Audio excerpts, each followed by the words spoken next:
조건을 모두 만족하는 분수는 몇 개인지 구하시오 라고 했어요. 조건이 3개가 나왔네요. 첫째, 13분의 6과 크기가 같습니다.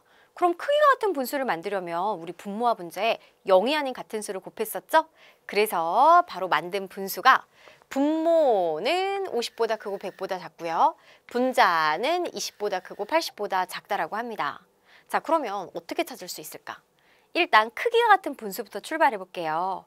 0이 아닌 같은 수를 곱했을 텐데 몇을 곱했는지 모르니 그 몇을 네모라고 해보죠.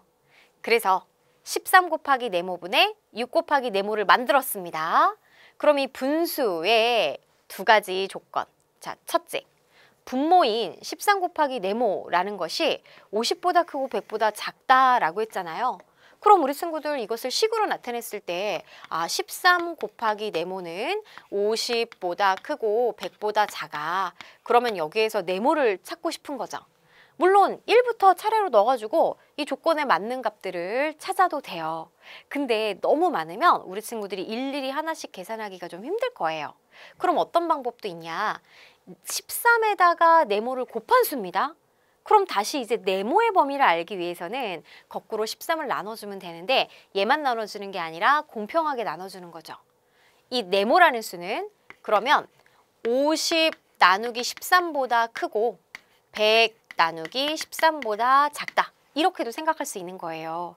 물론 이 내용이 쉽지는 않습니다. 우리 중학생이 되어서 배우는 내용이기도 하거든요. 자, 그러면 일단은 50 나누기 13을 해보자. 그랬더니 몫이 3이고 나머지가 11이다 라는 거는 50 나누기 13은 3보다는 크고 4보다는 작다라는 얘기죠.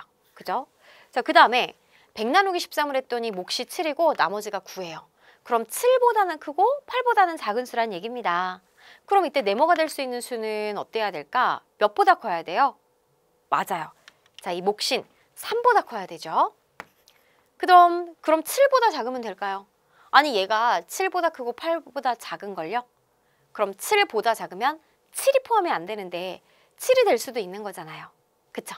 그렇기 때문에 8보다 작은 수라고 생각해야 되겠고, 같은 방법으로 이제 분자는 6 곱하기 네모인데 20보다 크고 80보다 작으니까 우리 네모의 범위는 20 나누기 6보다 크고 80 나누기 6보다 작을 거다.